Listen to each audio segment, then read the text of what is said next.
Doctor फरिया, ख़वातीन अक्सर आती हैं जो ख़वातीन की शादी हुई होती है, न्यू शादी हुई होती है, अभी गुड न्यूज़ मिलती है कि हमल हो गया है, फिर आती हैं ब्लीडिंग हो गई है, हमल ज़ाया हो गया है, मिस कैरेज हो गया है। ये मिस कैरेज क्या है, इसकी क्या वजह है और क्या चीज़ें हैं जो मिस कैरेज की तरफ लेके जाती है? क्या एहतियात करनी चाहिए ख़वातीन को? जी, आपने खुद ही बोल दिया कि ये एक मिसकैरेज, मतलब कोई भी किसी का हमल ठहरा है या नहीं ठहरा और ब्लीडिंग शुरू हो गई है तो इसको मिसकैरेज कहते हैं। अब मिसकैरेज की हमने रीज़न, मतलब हमें यही देखना है ना कि रीज़न क्या है इसकी। अव्वल तो पहले पता चले कि हमल ठहरा भी था कि नहीं, कि क्या उनका सिर्फ यूरिन के ऊपर पॉजिटिव आया था या फिर उन्होंने कोई अल्ट्रासाउंड कराया था, कोई डॉक्यूमेंट हुई थी प्रेगनेंसी या नहीं, ठीक है ना।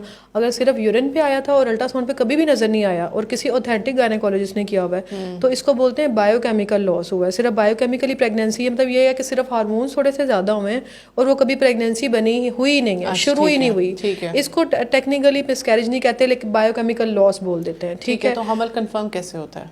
एक तो यूरिन पे कंफर्म हो गया, उसके बाद ये है कि ड्यू डेट के बाद, आपने खास डेट के बाद इसको बोलते हैं कि ये बुकिंग स्कैन होते हैं, ठीक है ना। इनको बुकिंग विजिट्स कहते हैं। ये डेटिंग स्कैन नहीं होते जो शुरू के फर्स्ट टाइमेस्टर में पहले 3 माह में होते हैं। तो उसमें अगर अल्ट्रासाउंड के ऊपर गायनेकोलॉजिस्ट ऑथेंटिक है, उन्होंने देखा है कि प्रेगनेंसी का सैक मौजूद है।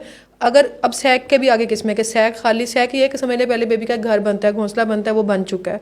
उसके बाद बेबी की निशानी पोल जिसको बोलते हैं वो भी नजर आई है कि नहीं। अगर तो खाली सैक बना है वो अलग किस्म है मिसकैरेज की, और उसके बाद पोल नज़र आने के बाद अलग किस्म में चले जाता है। खाली सैक बना है और ऐसे पेशेंट की 2-3 हिस्ट्रियाँ या पहली हिस्ट्री है तो ये एन एम्ब्रियोनिक होती है। इसमें भी ये है कि इसमें भी एन एम्ब्रियोनिक भी ये है कि एग या स्पर्म की मेटिंग हुई ही नहीं और सिर्फ खाली सैक बना, ठीक है ना। ये भी एक तरह से बायोकेमिकल की टाइप में ही आ जाता है। इसमें हमल कभी हुआ ही नहीं। लेकिन आपके पास जो भी डाटा हो किसी ऑथेंटिक गायनेकोलॉजिस्ट का हो, आपने इसके अलावा लेबल नहीं कर देना या किसी ने मेंशन किया हो कि एन एम्ब्रियोनिक सैक है। और बेसिकली पहले 3 माह के स्कैन है ना वो ट्रांसवेजाइनल होने चाहिए, निचले रास्ते से होने चाहिए। पेट के अल्ट्रासाउंड पे कभी भी चीज़ें क्लियर नहीं होती। बात को इतना बड़ा सैक पड़ा होता है जो कि नज़र ही नहीं आ रहा होता। अब आ जाता है कि अगर हमें पोल नज़र आ गया, यानी कि बच्चे की निशानी भी नज़र आ गई है साथ बच्चे के घर के, ठीक है ना। तो पोल नज़र आया तो इट मीन कि ये प्रॉपर प्रेगनेंसी, ये एन एम्ब्रियोनिक नहीं है, ठीक है ना। उसमें फिर अलग रीज़न होते हैं कि बच्चेदानी कमज़ोर थी या फीमेल के हार्मोन कम थे। फिर वो आगे हम इलाज में जाएंगे तो उस पर बात आएगी। इसको बोलते हैं थ्रेटन्ड मिसकैरेज, के धड़कन ठीक है, सारा कुछ ठीक है, पानी ठीक है, घोंसला बन गया, अब पेशेंट को ब्लीडिंग स्टार्ट हो गई है। इसका मतलब ये कि बच्चेदानी की दर्दें शुरू हो गई, कंट्रैक्शन शुरू हो गई और वो बेबी एक्सपेल होने की तरफ जा रहा है जबकि धड़कन ठीक थी। हाँ। और फिर तीसरे नंबर पे आ जाते हैं, अब ये हो गया फर्स्ट टाइमेस्टर के, यानी कि पहले 3 माह के। उसके बाद भी यही है कि अगर जो दूसरे, तीसरे, चौथे, 5वें महीने में जो हमल ज़ाया होते हैं, चौथे महीने के शुरू से लेकर 6ठे महीने तक, सेकंड टाइमेस्टर जिसको बोलते हैं, इसमें भी बाज़ ये होता है कि बच्चेदानी की जो निचली तय होती है वो कमज़ोर होती है, जिसकी वजह से दर्दें लगे बगैर ही ना उसकी डायलिटेशन शुरू हो जाती है। ना पेशेंट को दर्दें लगती हैं, सिर्फ ब्लीडिंग के साथ आएगा और पेशेंट आपको लगेगा कि बेबी एक्सपेल होना शुरू हो गया, जो छोटा सा बेबी बना था। इसमें भी ये होता है कि बच्चेदानी की क्योंकि दीवार निचली कमज़ोर होती है जिसको सर्विक्स बोलते हैं, तो उस पर फिर टांका लगाना पड़ता है, सर्वाइकल इनकम्पिटेंसी होती है। ये सेकंड टाइमेस्टर में आ जाता है।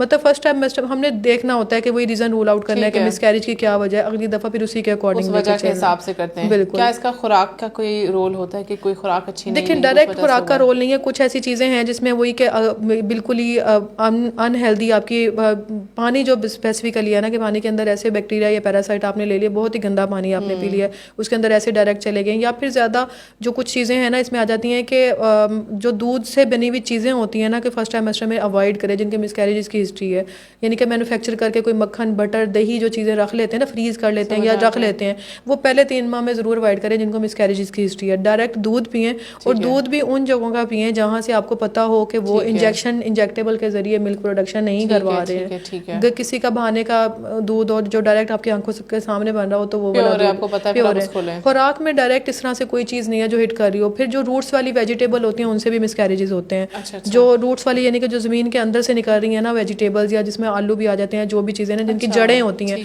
उन जड़ों के अंदर लाइकोपीन्स या ऐसे बैक्टीरिया होते हैं जो कि मिसकैरेजेस की तरफ लेके जाते हैं। ठीक है, ये वाली 1-2 चीज़ें रीज़न है। फिर वही के जड़ों वाली सब्जियों में कुछ नाम बता देंगे? गाजर यही इसमें आ जाता है, जिसके फ्रूट्स निकलते हैं। अभी मैंने बोला आलू जो ज़मीन के अंदर से और जो भी सब्जियां निकलेंगी ना उनके अंदर ये वाली से जो ऊपर की तरफ बन रही है ना उनमें कम चांसेस होते हैं। हाँ, जो जड़ वाली सब्जियां होती हैं ना उसके मिसकैरेजेस। और फिर जो ऑर्गन मीट है, ऑर्गन मीट आपने फर्स्ट टाइमेस्टर में अवॉइड करना है। ये कलेजी, फेफड़े और ये जिगर, ये चीज़ें होती हैं, किसी भी जानवर का आपने अवॉइड करना है। बेसिकली वैसे गोश्त ही अवॉइड करें, क्योंकि ऑर्गन मीट नहीं भी है ना, मीट के अंदर डिजीजेज हो सकती हैं। हो सकते हैं आप जिस गाय का या जिस बकरी का या जिस मुर्गी का गोश्त खा रहे हैं उसको कोई बीमारी थी, आजकल तो थे हैं, तो वो नेचुरल चीज़ें खाएं, दालें सब्जियां जरूर खाएं और दालें सब्जियां जब भी लें धुली हुई लें, बहुत ज्यादा अच्छी तरह वॉश हुई हुई, अच्छी तरह। हाँ, सब्जी जड़ वाली खा सकते हैं लेकिन अच्छी तरह पकी हुई हो, बहुत अच्छी तरह बॉयल हुई हुई और पकी हुई हो, कच्ची सब्जी नहीं खानी है। ठीक है, अच्छी तरह पका के खानी है, फ्रेश। और दूध भी आपने अच्छी तरह बॉयल हुआ हुआ लेना है, पानी पीना है तो बॉयल हुआ हुआ पीना है, फिल्टर वाला नहीं ले सकते हैं। तो अनहेल्दी प्रोसेस्ड और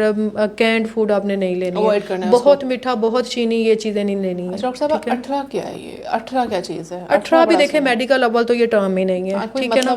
तो उसमें जो पेशेंट की लैंग्वेज के अकॉर्डिंग अगर हम देखें, जो पेशेंट जिस चीज को अठरा बोलते हैं वो इसी को बोलते हैं कि जिसके पास हमल नहीं है उसको कह देते हैं कि इसको अठरा की बीमारी है, या तो उसके हमल ज़ाया हुए होते हैं तो वो अपनी टर्मिनोलॉजी में से बना लेते हैं, या फिर वो शायद जादू को बोलते हैं कि इसको अठरा है, या फिर जिनके हमल पेट में फौत हो जाते हैं या पैदा होने के बाद फौत हो जाते हैं।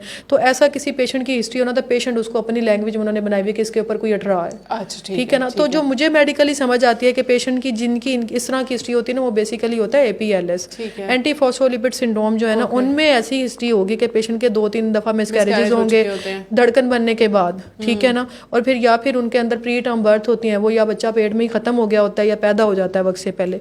तो ये एंटी फॉस्फोलिपिड एक अलहदा डिजीज़ है, उसकी अलहदा तशखीस है, उसके अलहदा टेस्ट हैं, इतनी बड़ी लैब डायग्नोसिस है। फिर उसकी प्रेगनेंसी के दौरान ट्रीटमेंट है पहले दिन से, क्योंकि एंटी फॉस्फोलिपिड में या जिसको लोग अठरा बोल रहे होते हैं तो इसमें खून क्योंकि गाढ़ा होता है, मरीज़ का खून गाढ़ा होने के टेस्ट अगर पॉजिटिव आ जाते हैं या क्लिनिकल हिस्ट्री पे भी आता है तो इनको खून पता करने की दवाइयाँ पहले दिन से चलानी होती हैं या टैबलेट्स, और अगर सीवियर किस्म के टेस्ट पॉजिटिव आ जाते हैं तो 2-3 टेस्ट जो हैं सारे पॉजिटिव आते हैं तो फिर इनके साथ इंजेक्शन भी लगते हैं। ठीक है, वो उसका प्रॉपर इलाज चलता है, वो प्रॉपर उसका इलाज चलेगा, खून पता करने के लिए वो अलहदा चलेगा।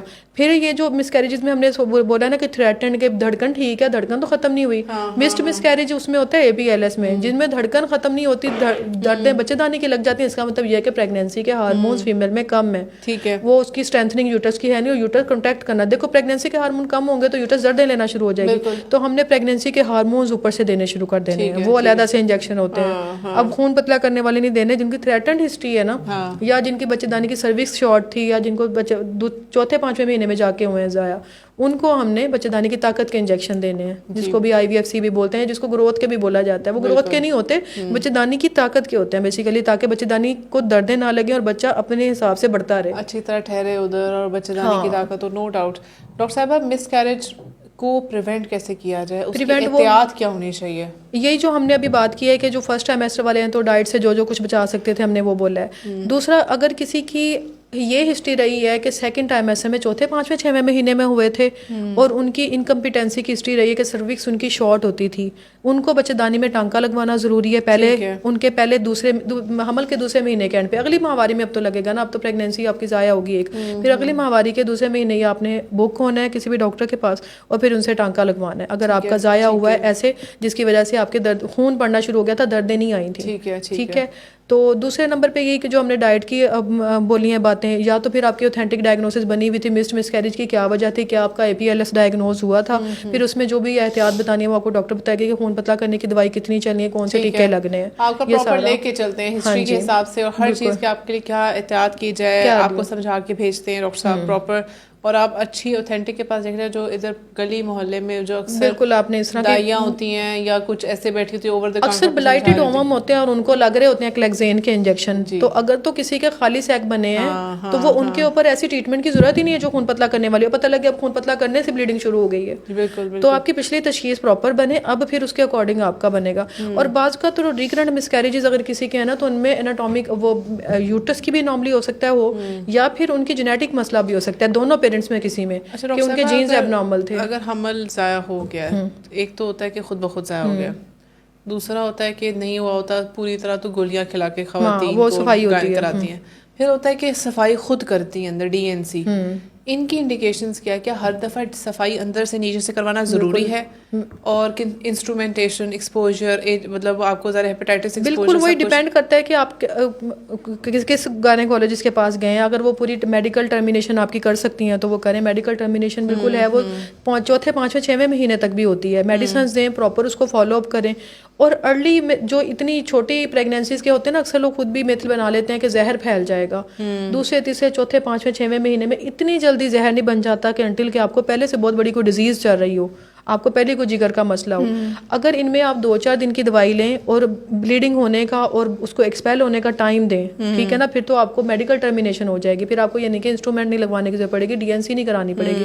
डीएनसी करवाएं तो ऑथेंटिक जगह से करवाएं, छोटे लोकल लेवल पे ना करवाएं, वो हमेशा के लिए आपके बच्चेदानी के अंदर ऐसे नुक्स डाल देती हैं जिसकी वजह से आइंदा हमल नहीं होता। हमने इनफर्टिलिटी के रीजंस में ये देखी है बात कि पेशेंट्स आके कहते हैं कि हाँ 3 महीने का जाया हुआ था और फलानी दाई से हमने सफाई कराई थी, उसके बाद उनकी अब कोई डायग्नोसिस नहीं होती, उनकी बच्चेदानी अंदर चिपकी पड़ी हुई होती है, एडहेशंस बन जाती है, एशुमैन सिंड्रोम हो जाते हैं, इतनी चीजें होती हैं जिनका आपको तो अंदाजा भी नहीं, हम डॉक्टरों को अंदाजा है। बिल्कुल गलत जगह से डीएनसीज ना करवाएं और गैर जरूरी डीएनसी ना करवाएं, बिल्कुल। स्कैन्स आपकी डॉक्टर देख लेंगी अंदर कैसे कराने की एक जरूरत है कि ऑथेंटिक डॉक्टर कभी भी आपकी गैर जरूरी डीएनसी एडवाइस ही नहीं करेगी, हम तो मेडिसिन एडवाइस करते हैं कि आप मेडिसिन लेके आए। अच्छा, फिर कुछ लोगों का कांसेप्ट होता है कि यार ये पैसे बनाने के लिए डीएनसी कर रही हैं, वो अच्छा बताएं डीएनसी किस सूरत में करानी चाहिए? अगर देखें, अगर पेशेंट को ब्लीडिंग चल रही है और अब सैक हिल चुका हुआ है और अंदर सिर्फ क्लॉट्स पड़े हुए हैं, यानी कि उसकी कुछ ना कुछ मेम्ब्रेन्स और बाकी आते हैं, ठीक है, और पेशेंट को परसिस्टेंट ब्लीडिंग है, अब इन्फेक्शन का सोर्स वो है, अब उसको नीचे से इन्फेक्शन ऊपर जा सकता है, अब वो उसके क्लॉट बन सकते हैं